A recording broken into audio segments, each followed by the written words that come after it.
Ceci est un livre audio autogénéré par Google. Introduction. Pourquoi un psychologue écrit-il un livre sur la conquête spatiale? Le lecteur trouvera ici bon nombre de réponses à cette question, mais je peux d'emblée évoquer deux raisons, l'une personnelle, l'autre professionnelle. La première concerne beaucoup d'enfants et d'adolescents que je rencontre, et qui, comme moi au même âge, éprouvent une curiosité insatiable pour l'exploration de l'espace et un véritable émerveillement pour tout ce qui concerne l'univers. Pendant plus de 20 ans, en tant que psychologue, j'ai été à l'écoute des rêves d'enfants et c'est un grand bonheur que d'encourager les jeunes à acquérir les connaissances nécessaires pour que le rêve devienne un jour réalité. Je me réjouis de voir les jeunes de collège ou de lycée se passionner pour tout ce qui se passe là-haut, à travers des lectures, des maquettes à construire, des interviews d'astronautes, car il ne faut pas qu'éprouver un vague désir pour partir dans l'espace, mais une volonté tenace et à toute épreuve. Et ces questions de désir, de volonté, de motivation ne sont pas des chimères. L'astronaute américain James Irwin raconte qu'étant enfant la Lune exerçait sur lui une étrange fascination. Quand il disait à sa mère « J'irai un jour sur la Lune », sa mère souriait et disait « Mon fils, ce rêve c'est de la folie. L'homme n'ira jamais sur la Lune. » Et le 30 juillet 1970, les parents de James virent leur fils marcher sur la Lune. Dans Sonate au clair de terre, Jean-Loup Chrétien rapporte un rêve qu'il fit très tôt dans l'enfance et nous fait cette confidence. « Je pense que j'étais fait pour voler.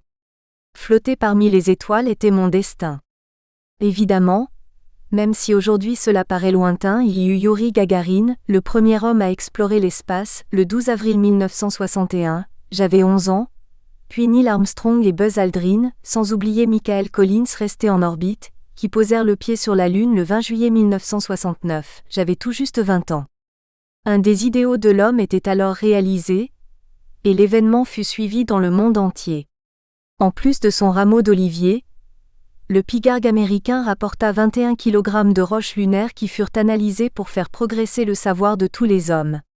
Parmi tant d'autres, l'astronaute canadien Chris Hadfield décida de son destin après avoir suivi en direct cet exploit. Bien qu'ayant grandi dans une ferme, il eut la volonté tenace de réaliser son rêve. Autre élément personnel, la réalisation par mon père d'une superbe fusée d'environ 1 mètre de long avec ses tuyères. J'ai rapporté ailleurs cette aventure audacieuse que je prenais très au sérieux et qui finit, hélas, comme le chalumeau volant de ce garnement qu'était Jean-Loup Chrétien, lequel devint le premier Français à aller dans l'espace, témoin privilégié de l'histoire aérospatiale mondiale dans les années 1980. Les expériences plus ou moins heureuses ne doivent pas dissuader quiconque de bricoler. C'est captivant et formateur. À tout âge, la conquête est dans notre nature profonde. J'étais déjà rompu au calcul intégral et différentiel grâce à N. Piskunov, ainsi qu'à la géométrie dans l'espace, quand je suis tombé, lors d'un voyage en URSS en 1971, sur la traduction française du livre de Youri Gagarin, co-signé par le Dr Velebedev, psychologue, intitulé La psychologie et le cosmos. J'ai littéralement dévoré ce livre. Je me destinais à être chercheur en biochimie et biophysique, et réalisais que la psychologie était fondamentale dans la sélection puis la formation des astronautes. Les études scientifiques et l'acquisition de diplômes de master ou de doctorat sont aujourd'hui essentielles. Le cosmonaute est un guerrier, un gladiateur du ciel prêt à livrer bataille. Encore faut-il qu'il soit suffisamment armé aussi bien intellectuellement que physiquement. Tous les astronautes sont férus de sports de fond, de natation, tennis, kayak, parachutisme, musculation, arts martiaux, Thomas Pesquet et ceinture noire de judo, course automobile et voltige sur avion de chasse, comme Gagarine parmi les pionniers. En sport comme en sciences domine rigueur, abnégation et endurance, mais aussi sur le plan psychologique, sociabilité, esprit de solidarité et fraternité. Sur le plan affectif et cognitif, les primates que nous sommes, ne pensons jamais à autre chose qu'à nous élever et découvrir de nouveaux territoires. Nul ne peut se satisfaire d'un destin biologique. La conquête spatiale est un des moyens actuels pour que notre vie éphémère et fragile ait des chances de devenir quelque chose de magnifique qui suscite dans tous les cœurs, passion, admiration et enchantement. La deuxième raison pour laquelle j'écris ce livre est professionnelle. En tant que psychologue des hôpitaux, je fus cliniquement confronté pendant plus de 30 ans à des situations où il est essentiel de donner un avis réaliste et sensé tout en respectant certains délires. Les asiles psychiatriques sont des hauts lieux de la cosmologie, note Hubert Reeves dans Les secrets de l'univers. Il ajoute: J'en ai la preuve par les épais manuscrits émaillés d'équations compliquées qui m'arrivent par courrier. Ce n'est pas faux et j'ai rapporté dans le dur métier de psychologue le cas de Linda, une personne étiquetée schizophrène que j'ai nommée la femme fractale. Elle prétendait avoir inventé un modèle de propulsion hydrourinique et me présentait des feuilles griffonnées fourmillant d'équations pour tenter de justifier sa trouvaille, un moteur à urine. Tandis que je la dissuadais d'envoyer ses plans à la NASA, elle se résolut néanmoins à les adresser au siège industriel de Renault et Peugeot PSA. Elle n'eut évidemment pas plus de succès que la lettre à hélice de Boris Vian, ou le nasographe des surréalistes qui mesurent la vitesse du vent quand on se mouche. Autre témoignage, Philippe R., 36 ans, physicien, hospitalisé pour phase d'excitation maniaque alternant avec de longs moments dépressifs. Dans ses grands moments d'exaltation, PHPH, Fifi, comme il aimait se faire appeler, délirait complètement, et ses travaux sur les maisons Pi étaient associés de façon aberrante à l'achat inconsidéré d'une maison Pierre. Il pouvait être agressif, en fermant sa gueule on entend mieux le silence, ou blagueur, mieux vaut sortir d'une fac réputée que de garde à vue. Il n'était pas désagréable, mais difficile à supporter. Il eut un jour un échange vif avec une patiente que j'ai nommée dans mon essai LHOOQ. Tu sais pourquoi il faut absolument envoyer des femmes comme toi dans l'espace ? Non, fit la patiente. Parce qu'elles sont habituées à parler dans le vide. Il partit d'un grand éclat de rire, mais ce fut le clash.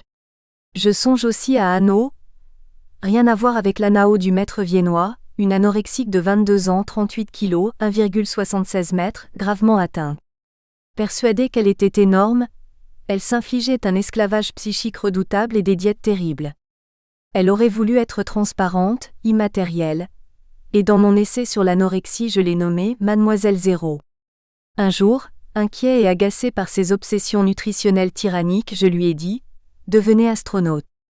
Dans l'espace vous perdrez la notion de poids. » C'est vrai ? Je pèserai que dalle ? Vous en aurez au moins l'impression, ai-je répondu. J'évoquai ensuite les contraintes spatiales liées à l'alimentation et au sport quotidien, mais précisai qu'il faut être mince, mais surtout pas maigre et encore moins pâle et maladive. Au bout de quelques mois, Anne fit elle-même basculer sa maladie dans le champ de la création, cessa ses rituels d'anorexique et devint danseuse, espérant peut-être un jour être une star. Quant à Linda S., après un long périple psychothérapique, elle devint prof de physique dans un lycée et Philippe R. réintégra son poste de chercheur au CNRS.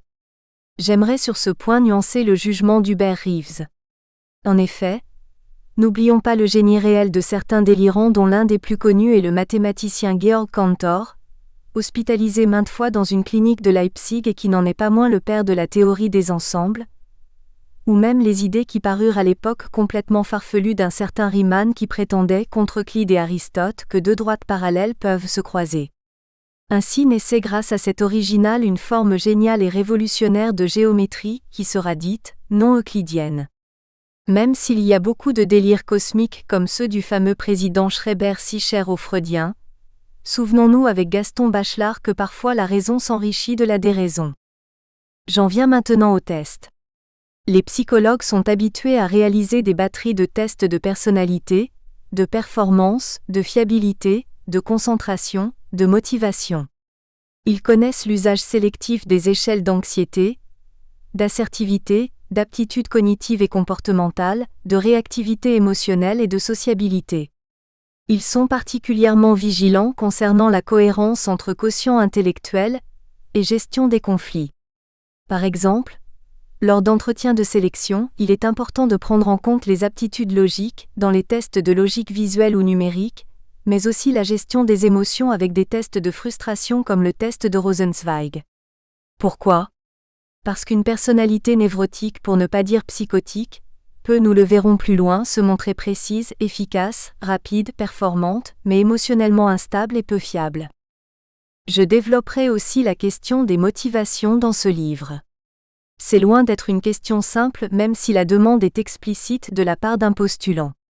L'efficacité organisationnelle d'un obsessionnel ne préjuge pas des capacités affectives, à conserver ou non une cohésion d'équipe dans un vol orbital en situation de confinement. Toutes les contraintes physiques et psychologiques sont évaluées par les psychologues. Ces contraintes simulées se rapportent à 4 phases distinctes.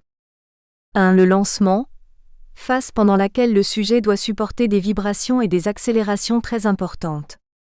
2. L'adaptation à l'espace, phase qui comprend désorientation, somnolence et mal de l'espace avec nausées. 3. Les effets physiologiques dans la durée, phase concernant le cœur, les muscles, l'ossature, l'effet de rayonnement nocif pour l'organisme. 4. Le retour sur Terre enfin, où l'on évalue les dégradations physiques et psychologiques liées à la vie confinée. Les psychologues évaluent les résistances à toutes ces contraintes réelles ou simulées. J'aimerais terminer cette introduction par quelques remarques cliniques et théoriques que je peux résumer ainsi. Les astronautes réussissent là où les anorexiques et les schizophrènes échouent. Cet apport à la psychologie est plutôt encourageant. Au départ, en quittant Terre, les astronautes se déterritorialisent entièrement. Cette brusque déterritorialisation verticale à 4 ou 5G conduit à l'impesanteur et provoque une surconscience d'être que Gilles Deleuze nommait « corps sans organes », noté CSO. Il écrit dans 1000 plateaux « Un corps sans organes est ce qui reste quand on a tout ôté ». C'est bien le fantasme des anorexiques et de certains schizophrènes. L'anorexique rêve d'avoir un corps évanescent et de devenir pure conscience. J'ai rapporté dans un nouveau regard sur l'anorexie quelques cas de ces incroyables mademoiselles zéro qui chipotent pour manger, se font vomir, prennent des laxatifs et mentent à leur entourage. Mais leur corps sans organes, totalement subi, est pathologique à l'instar de celui des schizophrènes piégés dans leur univers essentiellement fractal. Quant aux astronautes, en quittant le territoire terrestre, ils franchissent plus de 1000 plateaux. Ce franchissement n'est pas naturel et ne se fait pas sans difficulté, car il induit chez eux aussi une désorganisation partielle des principales fonctions vitales. Ils peuvent dormir la tête en bas, voir dans l'ISS le soleil se lever 16 fois par jour, la notion de gauche et de droite n'a plus de sens, le goût est modifié, l'odorat aussi, la colonne vertébrale s'allonge, le cœur et le visage s'arrondissent, les muscles fondent et le corps tout entier, nous le verrons, se joue des sensations communes. À 28 000 km/h, ils font l'expérience d'un voyage immobile. Et malgré leur communication permanente avec le sol, ils ne sont plus asservis aux réalités quotidiennes des terriens. En mission orbitale où rien n'est plus naturel, ils tentent malgré tout de se reterritorialiser avant leur retour par la pratique intensive et obligatoire d'exercices physiques adaptés. Ceux-ci sont autant de manières de déjouer les effets de l'impesanteur sur le corps et l'esprit. Mais contrairement aux anorexiques et aux schizophrènes dont l'état de conscience est altéré, et même s'ils ne sont pas loin eux aussi de devenir pure conscience, ils ont voulu et choisi ces épreuves. C'est dangereux pour leur vie, mais ils font de leur corps sans organes un instrument scientifique d'exploration. Et eux, fort heureusement, pleins d'une saine passion, sont enthousiastes et conscients de vivre la grande aventure de leur vie. Remerciements à François Spiro. Il est des rencontres dans la vie qui sont déterminantes pour qui veut profiter de l'expérience, du savoir, des passions et des idéaux de personnes de valeur. Les rencontres qui suivent sont de celles-là.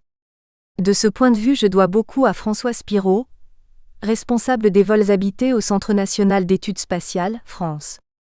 Cette rencontre fut pour moi l'occasion de découvrir un homme dynamique, avenant, enthousiaste, expliquant de façon claire et exhaustive la science réalisée dans l'ISS et les perspectives d'exploration habitée de la Lune et de Mars. François Spiro a notamment joué un rôle significatif dans l'élaboration de la mission Proxima de Thomas Pesquet, jeune et brillant astronaute français, ainsi que lors de son retour sur Terre, le 2 juin 2017 après 6 mois de mission en orbite à 400 km au-dessus de notre belle et fragile planète bleue. Le parcours professionnel de François Spiro est remarquable. Jeune diplômé de l'École centrale de Lyon, il suit d'abord un master à l'Université Cornell aux États-Unis, obtient un doctorat, PhD, en études spatiales, puis donne des cours à l'International Space University. Il séjourne au Canada, au Japon, aux Pays-Bas et préside le comité Aurora, pour l'exploration au sein de l'Agence spatiale européenne, ESA, ainsi que l'International Space Life Science Working Group, il y a tout juste 10 ans. Grâce à lui, j'ai pu être au fait des derniers projets pour 2020 à 2030, mais aussi des principales retombées médicales, technologiques, scientifiques qui résultent des nombreuses recherches réalisées dans l'espace et même des étonnants vols paraboliques en gravité zéro qui sont de plus en plus accessibles au grand public. François Spiro m'a fait l'honneur de lire le manuscrit de ce livre, y apportant des remarques critiques précieuses et des précisions qui ont enrichi le texte définitif. Qu'il soit ici vivement remercié pour son soutien et pour les échanges précieux qui s'ensuivirent. François Spiro et Claude Lorrain, photo Alexandra Aigrenaud. Rencontre avec Thomas Pesquet. Photo copyright Claude Lorrain. 23 juin 2017, Salon du Bourget.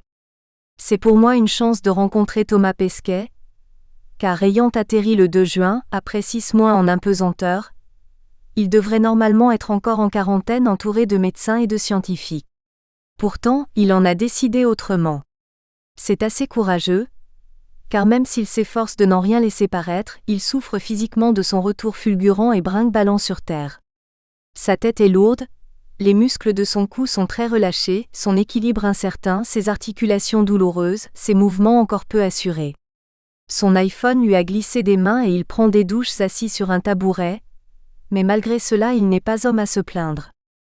Sa réadaptation fait partie des retrouvailles avec notre Terre qu'il qualifie d'emblée de si belle et si fragile.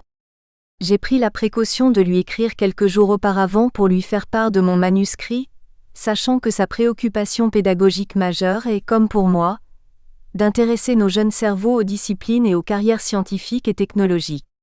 Car au fond ce qui le motive, et moi-même avec ce titre, devenez astronaute, c'est de rencontrer tous ceux qui croient en l'avenir du genre humain, pour leur transmettre notre passion de l'univers et des étoiles. Je rencontre un homme qui a réussi à engendrer en quelques mois une ferveur sincère et profonde, et il est évident que les splendides photos de la Terre dont il a abreuvé les réseaux sociaux y sont pour quelque chose. Quant à la starisation idolâtre dont il est devenu l'objet, c'est un phénomène entièrement créé par les médias car lui reste accessible, authentique et modeste. Cela est d'ailleurs vrai de tous les astronautes que j'ai rencontrés. La plupart du temps, ils n'ont pas d'autre choix que de jouer le jeu, finalement très agréable, des médias de leur pays. Sachez en effet qu'en Europe, Samantha Cristoforetti a connu un engouement inouï identique en Italie. Timothy Peake, une exaltation semblable en Angleterre, Oleg Novitsky est grandement fêté en Russie et Peggy Whitson est une héroïne aux États-Unis. Dans chaque pays les médias font le tri et le chauvinisme est à son comble. Or justement, Thomas Pesquet donne aux médias une leçon de justesse, d'amitié et de loyauté quand il rappelle qu'il était en mission avec Oleg Novitsky et Peggy Whitson, laquelle détient quand même le record mondial féminin de séjour dans l'espace en temps cumulé. Dans nos journaux télévisés ou autres pas un mot de Peggy Whitson, ni de Oleg Novitsky. Mais passons. Au lieu de cela, la presse se déchaîne quand notre nouveau président de la République vient s'afficher avec notre mascotte soudain élu comme étant le spationaute 2.0, le gendre idéal, la coqueluche des lycéens, le nouveau petit prince et même Mister Univers. Dans le Morbihan, la commune d'Elven près de Vannes a même proposé de donner le nom de Thomas Pesquet à une rue de la ville et à un lycée en construction. Comment résister à un tel honneur et ne pas donner son accord ? Qui, à part Sartre, a refusé le prix Nobel ou même, parmi nos plumitifs, un simple Goncourt. Mais Thomas Pesquet est réaliste et très conscient du phénomène d'idolâtrie qui le propulse au rang de super-héros à 39 ans. Car il le dit, il n'est que le 10e astronaute français à partir en mission. Sa modestie n'est pas feinte. Michel Tonini, Philippe Perrin, Jean-Jacques Favier, Léopold Déard, en avez-vous entendu parler ? Nos nobles vétérans n'ont jamais été à ce point encensés par la presse. Demandez à de jeunes followers, qui est Jean-Loup Chrétien, Patrick Baudry, Jean-François Clairvoy, Jean-Pierre et Claudie Aigneret et même Joe Kittinger qui, un an avant Gagarine, osa s'élever à 31 000 mètres dans un ciel noir et glacé, réalisant en 1960 l'exploit d'un saut absolument mémorable. Rares sont ceux qui les connaissent. Thomas Pesquet est parfaitement conscient de sa starisation soudaine, mais il n'en est pas dupe. Il ne prend pas, si je puis dire, les choses de trop haut. Je rencontre un homme souriant et loquace, mais aussi attentif, précis et rigoureux dans ses explications. Un homme fidèle à ses missions scientifiques et soucieux des détails concernant les recherches en physiologie humaine, en physique des fluides, en matière d'environnement terrestre et spatial et bien sûr en éducation des juniors. Chez lui, pas d'artifice, pas de jargon, rien de superficiel, il est clair, simple, direct, efficace comme tout ingénieur aéronautique et pilote de ligne qu'il fut à ses débuts. Ma mission n'est pas terminée, dit-il. Le travail n'est pas fini. J'ai encore la tête dans le guidon, il faut achever le boulot, il y en a encore pour plusieurs semaines.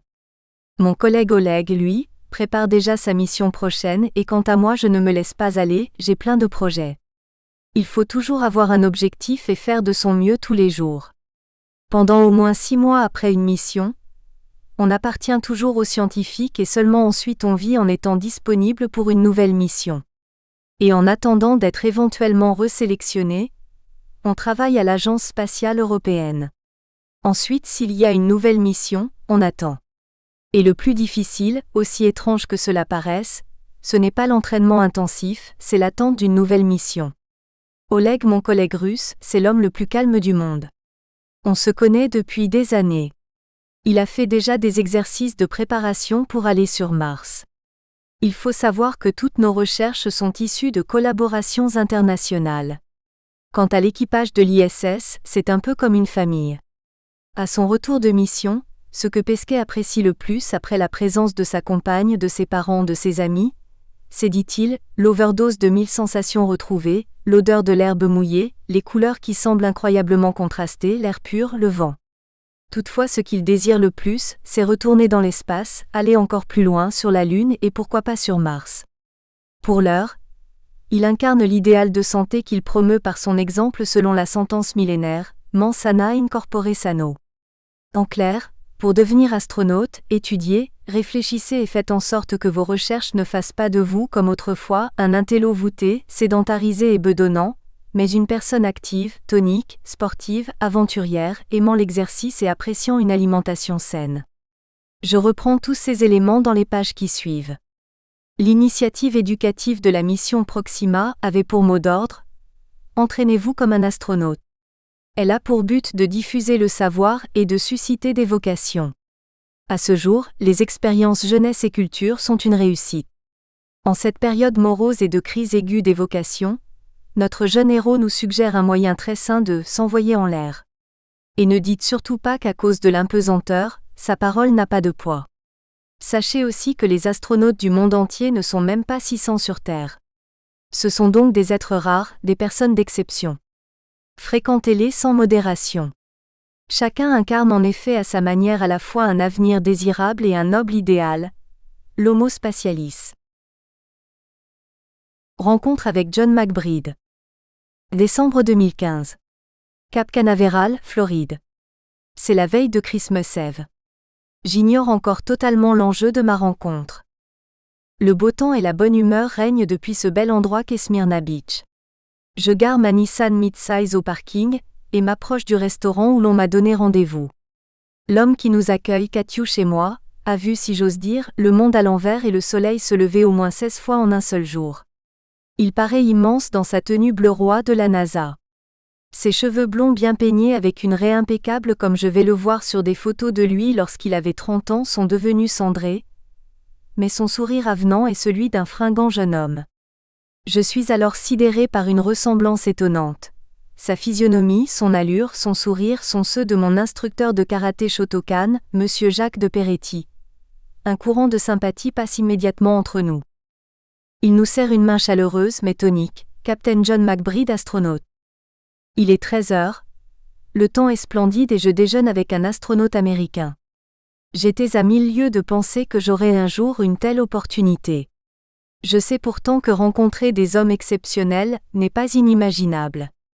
Mais chose incroyable, par sa simple poignée de main, il me transmet une énergie incroyable comme surgie d'un vécu à la fois éprouvant et fantastique.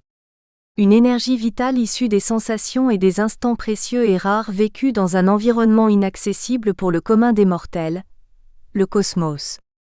J'ai alors une brève pensée pour mon vieux prof de philo à l'université de Paris 10, Pierre Kaufmann, un homme remarquable, auteur d'un livre érudit, L'expérience émotionnelle de l'espace. Me revient en mémoire ce qu'il disait de Noël quand je suivais ses cours. Ce mot vient du latin dies natalis signifiant jour de naissance. C'est de bon augure. Nous sommes le jour précédant Noël, et nous déjeunons avec une personne plutôt rare. Au fil des minutes qui passent, j'en apprends un peu plus sur sa vie, sa formation et constate que nous ne soupçonnons pas les épreuves qu'ont endurées les chasseurs d'étoiles. Je lui pose plein de questions, aucune interrogation ne le rebute. J'en suis heureux d'autant qu'il n'est pas chiche de son savoir quoiqu'il jouisse d'une forte notoriété à la National Aeronautics and Space Administration, NASA à Houston, Texas. Apprenant que nous sommes français, John McBride parle avec enthousiasme de la France, des pionniers, Jean-Loup Chrétien, Patrick Baudry, Claudie Aigneret, ainsi que de la voûte céleste que je ne regarderai décidément plus de la même façon après cette rencontre. Il évoque ses débuts difficiles, les épreuves subies, mais je remarque aussi avec quelle ferveur il parle de notre planète. Quelle splendeur notre Terre. Dit-il de là-haut, elle dévoile ses formes, ses couleurs, on aperçoit sa luminescence, sa rondeur, cette auréole bleue magnifique qui borde l'horizon et s'estompe quand le vaisseau s'éloigne de la Terre. Quel enchantement! Il accepte que je prenne des notes, et croit, à l'instar de beaucoup de ses collègues de la NASA, à la communication avec des béotiens. La vie sociale dans le corps des spationautes ne se monnaie pas. Quant à la connaissance scientifique, nous le savons depuis Pasteur, elle n'a pas de patrie. John McBride, né en 1943 à Charleston en Virginie, n'a que 6 ans de plus que moi qui suis né, l'année de création de la NASA, 1949. Rencontre avec John McBride, photo copyright Laurin C. Marié, il a eu 4 enfants dont l'un est décédé. Comme il n'en dit rien d'autre, j'évite évidemment d'aborder les circonstances de ce décès. McBride a fait ses études à l'Université de West Virginia, et a passé un diplôme en ingénierie aéronautique. Il est ensuite pilote de chasse dans un escadron de combat, devient officier de division pour de nombreuses missions, s'initie au pilotage d'avions civils et militaires et devient instructeur avec plus de 8800 heures de vol à son actif. En 1978, il est sélectionné par la NASA. Il devient alors un astronaute confirmé, puis directeur du laboratoire d'ingénierie avionique et responsable du développement des procédures de rendez-vous orbitaux. Le 5 octobre 1984, il s'élance du Kennedy Space Center à bord de Challenger. C'est la toute première équipe comprenant 7 membres. Sa mission dure 8 jours et a pour objet la conduite d'observations scientifiques en impesanteur. Pendant 197 heures, son équipe s'attache à démontrer que l'on peut ravitailler un satellite en sortie extravéhiculaire. McBride devait partir en mars 1986 comme commandant d'un vol qui fut, hélas, différé puis annulé à cause de l'accident de Challenger en janvier 1986. Il est conduit alors à devenir administrateur assistant au quartier général de la NASA, avec la responsabilité des relations entre la NASA et le Congrès, ainsi qu'avec diverses organisations liées au Congrès. En 1988, il est nommé commandant de l'équipe appelée STS-35 pour la mission Astro 1 dont le lancement était prévu en mars 1990, mais il prend sa retraite de la NASA et poursuit une carrière personnelle dans les affaires. Toutefois, il appartient toujours à l'équipe d'astronautes qui fait des conférences et organise des rencontres avec toutes les personnes motivées par la recherche aérospatiale. Lors du déjeuner, je me présente, psychologue clinicien et professeur des universités. J'évoque mes premières recherches sur le stress par confinement et isolement. J'ai travaillé en effet avec mon prédécesseur à l'université de Reims, Jean Rivolier, sur les expéditions polaires en Antarctique et sur différentes situations extrêmes lors d'une expédition plus récente faite au Svalbard en Arctique. Je connais bien les tests de personnalité, les échelles d'anxiété, de dépression et les épreuves psychotechniques que doivent passer les candidats qui postulent pour devenir pilote de chasse. J'évoque aussi ma rencontre, au Salon international de l'aéronautique du Bourget, avec les 2 aviateurs français de Solar Impulse qui, depuis, ont réalisé leur tour du monde. J'ai aussi découvert, il y a quelques jours, que la NASA recrute des jeunes gens voulant devenir astronautes, et j'ai assisté à la retransmission télévisée des vœux de Noël des 3 Américains qui viennent de rejoindre l'International Space Station, ISS. Une semaine avant mon départ, j'étais d'ailleurs à Genève au CERN où les équipes surveillent jour et nuit l'évolution de la station en orbite. Mon épouse se présente, elle aussi, psychothérapeute diplômé de l'Université de Paris 8, quoique son activité professionnelle principale soit ingénieure à la Direction Générale Industrielle au sein de la compagnie Air France. Elle aussi conçoit cette rencontre comme un cadeau du ciel. Tandis que nous déjeunons, nous posons maintes questions se rapportant aux perceptions en impesanteur, aux sensations, émotions, croyances, vie sociale en groupe, à l'alimentation, à l'hygiène, au sommeil. Comment en effet dormir quand il y a 16 couchers de soleil par jour? Comment supporte-t-on jusqu'à 10 fois son poids lors des lancements et des retours sur Terre? Comment peut-on se protéger des rayonnements cosmiques hautement cancérigènes? Et bien sûr, comment se déroule la formation des astronautes aujourd'hui? Quel est le profil psychologique type des chasseurs d'étoiles?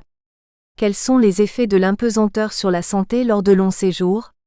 C'est la réponse à ces questions, et à bien d'autres encore, qui fait l'objet de ce livre, même si les tout premiers éléments de psychologie et de médecine spatiale furent rapportés par Youri Gagarin lui-même et son ami médecin le Dr Vladimir Lebedev dans Psychologie et Cosmos, 1969. Je reviendrai sur ce point. Youri Gagarin, le premier homme à s'être élancé dans le cosmos, a marqué l'histoire de l'humanité. Comme tous les jeunes de cette époque fascinés par le ciel, je manifestais une curiosité sans borne pour l'espace et les étoiles. Je faisais en outre des expériences de chimie, de physique et de biologie assez catastrophiques à la maison. Je les racontais ailleurs. Puis il y eut la grande revanche américaine promise par J.F. Kennedy. Neil Armstrong et Buzz Aldrin posèrent les premiers pas humains sur l'astre des nuits. Ce que Jules Verne et Konstantin Tsiolkovsky avaient écrit, eux l'avaient fait. À mes yeux, c'était aussi grandiose que les exploits de Charles Lindbergh et de Saint-Exupéry. Ma famille était admirative. Quant à moi, j'étais dans un état quasi mystique avec un idéal de rêve et un bon milliard de questions dans la tête. L'intérêt des jeunes scientifiques aujourd'hui n'a pas décru, même si les exploits d'ISS sont moins fascinants qu'avant. Ce livre est essentiellement écrit pour les jeunes. Je l'ai entrepris après ma rencontre avec des astronautes qui m'ont transmis une belle partie de leur passion, de leur savoir, de leurs interrogations et surtout de leur bonheur d'avoir été choisis pour effectuer des vols spatiaux. Ce livre est aussi dédié à la gloire de tous les êtres humains qui nous offrent du rêve. Rencontre avec Wendy Lawrence. Rencontre avec Wendy Lawrence. Photo copyright Laurin C. Cette nouvelle rencontre avec l'astronaute américaine Wendy Lawrence fut extrêmement fructueuse. Une personne étonnante, accorte, volubile, humble, consciente de n'être pas une figure de légende comme Armstrong ou Gagarin même si, en tant que femme aux apprentissages précoces, plus de 1500 heures de vol avec une dizaine de types d'hélicoptères avant ses missions dans l'espace, elle m'apparaît un peu comme une reine de sabbat dont la capitale serait l'univers. Diplômée de la Foreign High School d'Alexandra en 1977, alors à peine âgée de 18 ans, elle passe ensuite un master en sciences océaniques au célèbre Massachusetts Institute of Technology et est sélectionnée par la NASA pour une première mission technique incluant la vérification de logiciels de vol, puis devient ingénieure de vol et pilote de l'orbite dénommée Blue Shift de la mission STS-67. Elle est ensuite directrice des opérations pour la NASA au centre de formation, Gagarine, à Star City en Russie. Après son premier vol en 1995, elle part en mission sur Atlantis STS-86 en septembre 1997, puis en tant que capitaine sur Discovery STS-91 en juin 1998, et enfin sur Discovery STS-114 en juillet 2005, soit un total de 51 jours, 3 heures 56 minutes de mission en durée cumulée. Je lui ai confié que je préparais un livre sur le thème « Psychologie et conquête spatiale », l'entraînement des astronautes, leur mode de vie dans l'espace, etc. Elle va répondre à toutes mes questions et me donner son adresse mail pour faciliter nos échanges par la suite. Wendy Lawrence s'est montrée. Nous espérons que vous avez apprécié cet aperçu. Pour continuer à écouter ce livre audio sur Google Play Livres, utilisez le lien dans la description de la vidéo.